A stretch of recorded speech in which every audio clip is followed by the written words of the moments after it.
రాగానే good morning చెప్పాను, thanks చెప్పాను, కానీ ఇప్పుడు సారీ చెప్తున్నాను.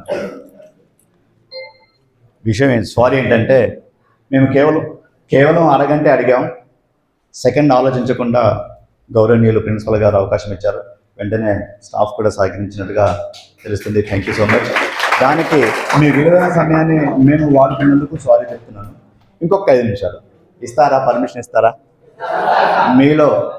మీలో నా శిష్యులు ఒకళ్ళిద్దరు ఉన్నారు, ఇంకా ఉండుండొచ్చు, స్కూల్లో కూడా ఉన్నారు. ఇలా 15 సంవత్సరాలుగా చాలామంది శిష్యులు నా నుంచి విద్య పొంది బయటకు వచ్చారు. అయితే నేను స్టూడెంట్గా ఈ స్కూల్లో ఉన్నందుకు, ఈ స్కూల్లో చదివినందుకు, ఈ స్కూల్కి, ఇక్కడ ఉన్నటువంటి విద్యా సంస్థలన్నిటికీ ఇదే స్ఫూర్తితో సహజంగా పుట్టిందో, లేదంటే ఇటువంటి వ్యక్తులు గురువుల ద్వారా భావన పుట్టిందో, నేను చదువుకునే స్కూల్కి ఇంతటి వాడినైనా నాకు ఒక విద్యావంతుడిగా, ఉపాధ్యాయుడిగా తయారవడానికి సహకరించిన ఈ విద్యాలయానికి, ఈ కిందర్సాని స్కూల్కి ఏదైనా ఒక మంచి గిఫ్ట్ ఇవ్వాలని చెప్పేసి ఒక ఆలోచించాను. అదేంటిదంటే లైబ్రరీ అనగానే మీకు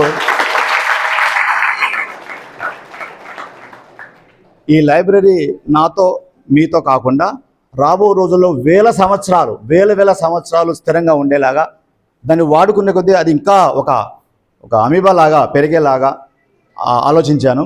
దానికోసం ప్రయత్నం చేస్తున్నాను. ఎక్కడ సహాయం తోడ్పాటు అందట్లేదు. ఓవరాల్గా మాత్రం ఓకే, బాగుంది, గుడ్, మంచి ఆలోచన అంటున్నారు, కానీ సహాయం అందించట్లేదు. కానీ వాళ్ళు ఎంత దూరం అవుతున్నారో, ఎంత నిరుత్సాహానికి గుర్తిస్తున్నారో అంత రెట్టింపు నాలో కసి పెరుగుతుంది. ఎలాగైనా సరే ఇది సాధించాలి. ఇలా ఒక మంచి కార్యక్రమం చేసేటప్పుడు ఎందరో మహానుభావులు ఇబ్బందులు పడ్డారు. నేను మహానుభావుని కాకపోవచ్చు, కానీ నా తల్లి, మరో తల్లి, రెండవ తల్లి కిందర్సాని స్కూల్కి ఏదైనా ఇవ్వాలనే ఉద్దేశంతో ముందుకెళ్తున్నాను. సో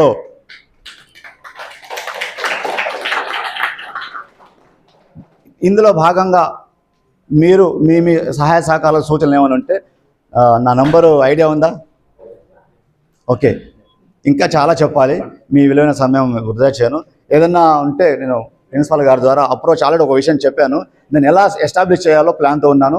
సో నా కోరిక నెరవేరాలని శిష్యులైన మీరందరూ, అలాగే గురువులైన తోటి వాళ్ళందరూ నాకు సహకరించి నా కోరిక నెరవేరాలని, అది యావత్ మన భద్రాద్రి జిల్లా ప్రజలందరికీ, విద్యార్థులందరికీ ఉపయోగపడాలని ఆశిస్తారని కోరుకుంటున్నాను. Thank you so much. చెప్పండి, అది మీరు చెప్పండి. Thank you.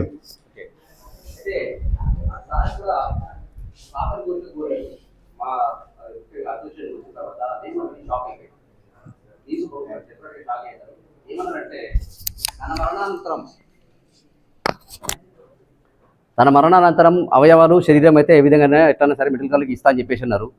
బట్ ఆయన ఉద్దేశం ఏంటంటే, మరణాన్ని అయిపోయిన తర్వాత అక్కడ మొత్తం అంతా కూడా విద్యార్థుల మొత్తం అంతా కూడా జ్ఞానానికి అంతా మొత్తం శరీరం అంతా వాడిన తర్వాత, ఆ తర్వాత ఆ శరీరం మొత్తం అంతా ఏదైతే అస్థిపంజరం ఉంటుందో, ఆ అస్థిపంజరం అంతా కూడా అక్కడే మొత్తం అంతా కూడా మెడికల్ కాలేజ్ ఆవరణలో పూడ్చిపెట్టేస్తారు.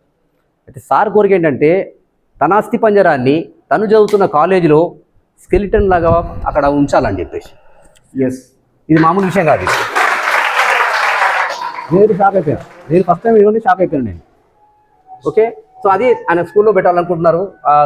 మొత్తం అంతా కూడా ఇది నాది, ఇది మొత్తం అంతా మా పిల్లలకంతా కూడా నా అస్థిపంజరమే అందరికీ, వాళ్ళకందరూ కూడా పాఠ్యాంశం కావాలని చెప్పేసి.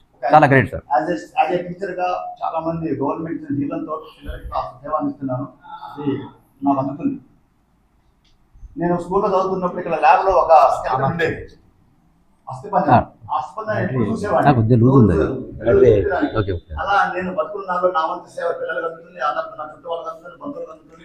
ఇలా ఏదో రకంగా సేవ అందిస్తున్నాను. ఈ సేవ నాకు మరణానంతరం కూడా అందాలి అని చెప్పేసి నా అవయవం 8 మందికి దానం ఇవ్వాలి, 8 మందికి ఉపయోగపడేలాగా. ఆ తర్వాత కూడా డాక్టర్లు, వైద్యులకి నేర్చుకోవడం కోసం నా బాడీని ఏ రకంగా కోసుకున్న పర్వాలేదని చెప్పేసి అక్కడ మెడికల్ కాలేజ్ చేస్తూ, ఆ తర్వాత కూడా నా యొక్క అస్థిపంజరాన్ని పిల్లలకు ఇది సో అండ్ సో, ఇది ఎముక, ఇది తొంత, ఇది వగైరా వగైరా అని చెప్పేసి ఎగ్జాంపుల్గా చూపించడం కోసం అది డిస్ప్లే చేయాలని చెప్పేసి వీరిని కోరాను. ముఖ్యంగా ఈరోజు ఇక్కడ మీ అందరితో మాట్లాడడానికి ఈ అవకాశం ఇచ్చిన ప్రిన్సిపల్ రమేష్ గారికి, అట్లాగే టోటల్ స్టాఫ్ మెంబర్స్ అందరికీ కూడా ఓపికగా విన్నందుకు, మీ అందరి బాయ్స్ కూడా అందరికీ thank you very much. All the best.